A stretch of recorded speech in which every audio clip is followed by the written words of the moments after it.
Welcome to today's daily Bible reading for March 13th. We'll begin in Numbers chapter 19, verse 1. And the Lord spake unto Moses and unto Aaron, saying, This is the ordinance of the law which the Lord hath commanded, saying, Speak unto the children of Israel that they bring thee a red heifer without spot, wherein is no blemish, and upon which never came yoke. And ye shall give her unto Eleazar the priest, that he may bring her forth without the camp, and one shall slay her before his face. And Eleazar the priest shall take of her blood with his finger, and sprinkle of her blood directly before the tabernacle of the congregation 7 times. And one shall burn the heifer in his sight, her skin and her flesh, and her blood with her dung shall he burn. And the priest shall take cedar wood and hyssop and scarlet, and cast it into the midst of the burning of the heifer. Then the priest shall wash his clothes, and he shall bathe his flesh in water, and afterward he shall come into the camp. And the priest shall be unclean until the even. And he that burneth her shall wash his clothes in water, and bathe his flesh in water, and shall be unclean until the even. And a man that is clean shall gather up the ashes of the heifer, and lay them up without the camp in a clean place. And it shall be kept for the congregation of the children of Israel for a water of separation. It is a purification for sin. And he that gathereth the ashes of the heifer shall wash his clothes, and be unclean until the even. And it shall be unto the children of Israel, and unto the stranger that sojourneth among them, for a statute forever. He that toucheth the dead body of any man shall be unclean 7 days. He shall purify himself with it on the 3rd day, and on the 7th day he shall be clean. But if he purify not himself the 3rd day, then the 7th day he shall not be clean. Whosoever toucheth the dead body of any man that is dead, and purifieth not himself, defileth the tabernacle of the Lord, and that soul shall be cut off from Israel. Because the water of separation was not sprinkled upon him. He shall be unclean, his uncleanness is yet upon him. This is the law. When a man dieth in a tent, all that come into the tent, and all that is in the tent, shall be unclean 7 days. And every open vessel which hath no covering bound upon it is unclean. And whosoever toucheth one that is slain with a sword in the open fields, or a dead body, or a bone of a man, or a grave, shall be unclean 7 days. And for an unclean person they shall take of the ashes of the burnt heifer of purification for sin, and running water shall be put thereto in a vessel.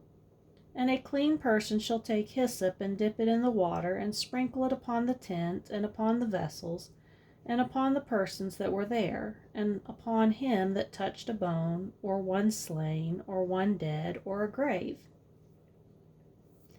And the clean person shall sprinkle upon the unclean on the 3rd day, and on the 7th day, and on the 7th day he shall purify himself, and wash his clothes, and bathe himself in water, and shall be clean at even. But the man that shall be unclean, and shall not purify himself, that soul shall be cut off from among the congregation, because he hath defiled the sanctuary of the Lord. The water of separation hath not been sprinkled upon him. He is unclean. And it shall be a perpetual statute unto them, that he that sprinkleth the water of separation shall wash his clothes, and he that toucheth the water of separation shall be unclean until even.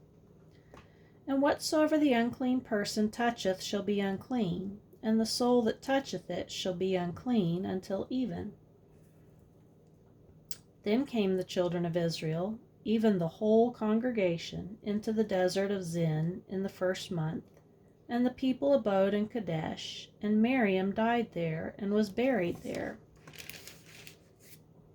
And there was no water for the congregation, and they gathered themselves together against Moses and against Aaron. And the people chode with Moses, and spake, saying, Would God that we had died when our brethren died before the Lord!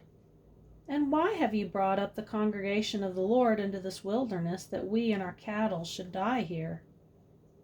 And wherefore have you made us to come up out of Egypt, to bring us unto this evil place?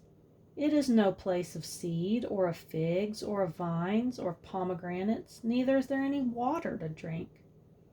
And Moses and Aaron went from the presence of the assembly unto the door of the tabernacle of the congregation, and they fell upon their faces, and the glory of the Lord appeared unto them. And the Lord spake unto Moses, saying, Take the rod, and gather thou the assembly together, thou and Aaron thy brother, and speak ye unto the rock before their eyes, and it shall give forth his water, and thou shalt bring forth to them water out of the rock. So thou shalt give the congregation and their beasts drink. And Moses took the rod from before the Lord, as he commanded him. And Moses and Aaron gathered the congregation before the rock, and he said unto them, Hear now, ye rebels, must we fetch you water out of this rock?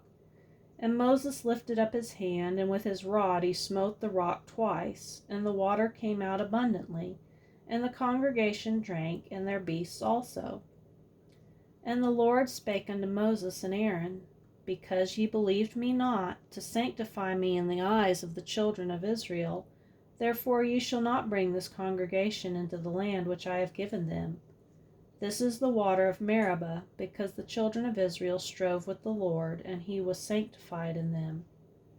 And Moses sent messengers from Kadesh unto the king of Edom. Thus saith thy brother Israel, Thou knowest all the travail that hath befallen us, how our fathers went down into Egypt, and we have dwelt in Egypt a long time, and the Egyptians vexed us and our fathers. And when we cried unto the Lord, he heard our voice, and sent an angel, and hath brought us forth out of Egypt. And behold, we are in Kadesh, a city in the uttermost of thy border. Let us pass, I pray thee, through thy country. We will not pass through the fields or through the vineyards, neither will we drink of the water of the wells.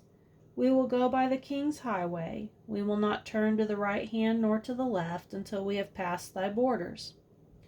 And Edom said unto him, Thou shalt not pass by me, lest I come out against thee with the sword.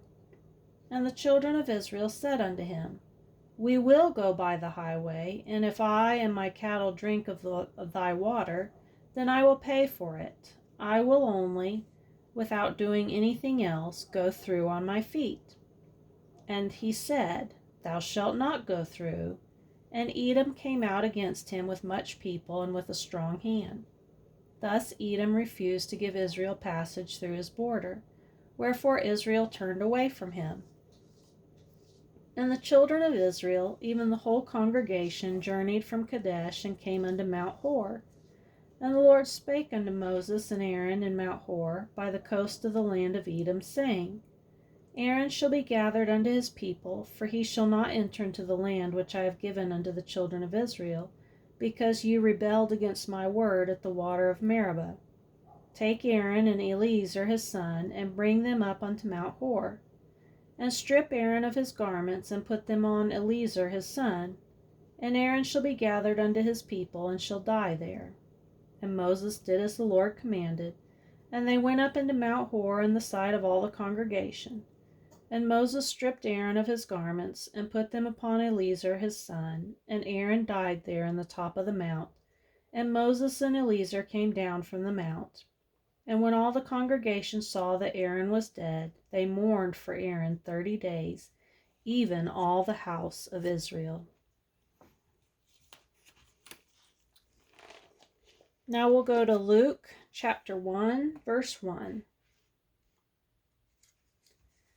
For as much as many have taken in hand to set forth in order a declaration of those things which are most surely believed among us, even as they delivered them unto us, which from the beginning were eyewitnesses and ministers of the word, it seemed good to me also, having had perfect understanding of all things from the very first, to write unto thee in order, most excellent Theophilus, that thou mightest know the certainty of those things, wherein thou hast been instructed.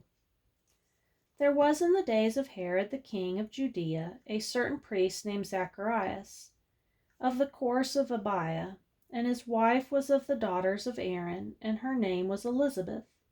And they were both righteous before God, walking in all the commandments and ordinances of the Lord, blameless.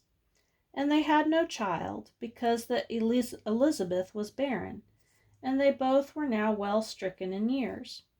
And it came to pass that while he executed the priest's office before God in the order of his course, according to the custom of the priest's office, his lot was to burn incense when he went into the temple of the Lord. And the whole multitude of the people were praying without at the time of incense. And there appeared unto him an angel of the Lord standing on the right side of the altar of incense. And when Zacharias saw him, he was troubled, and fear fell upon him.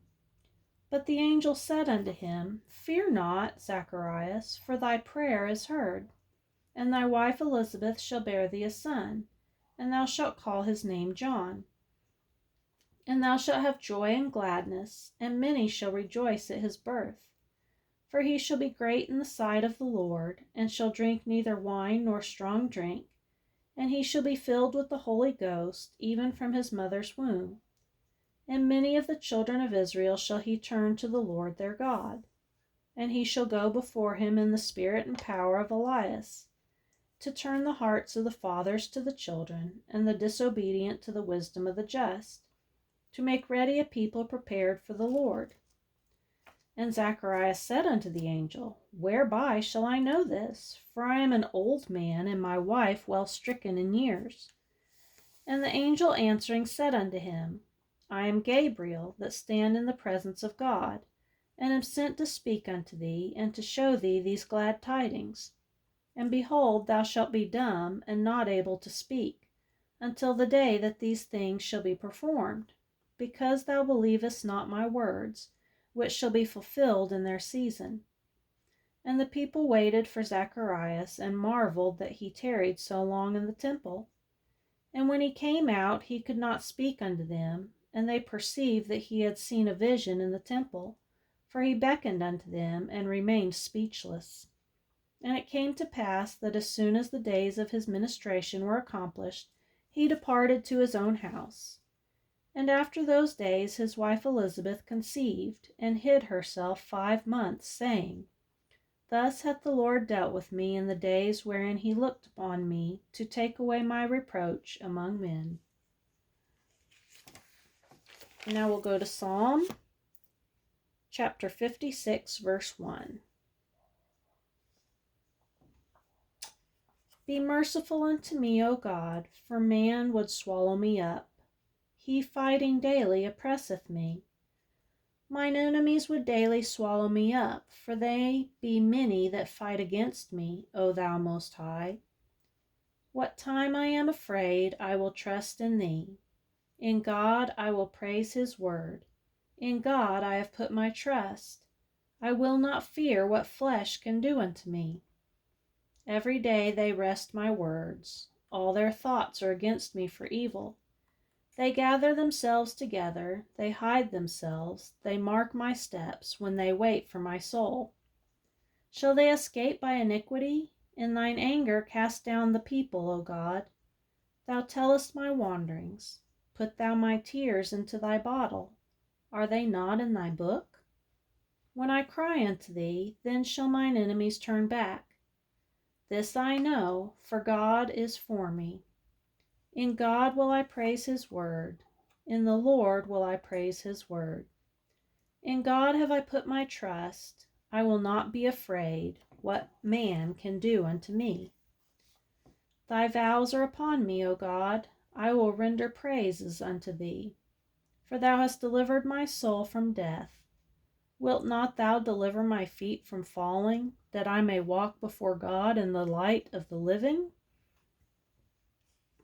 In Proverbs chapter 11, verse 8. The righteous is delivered out of trouble, and the wicked cometh in his stead.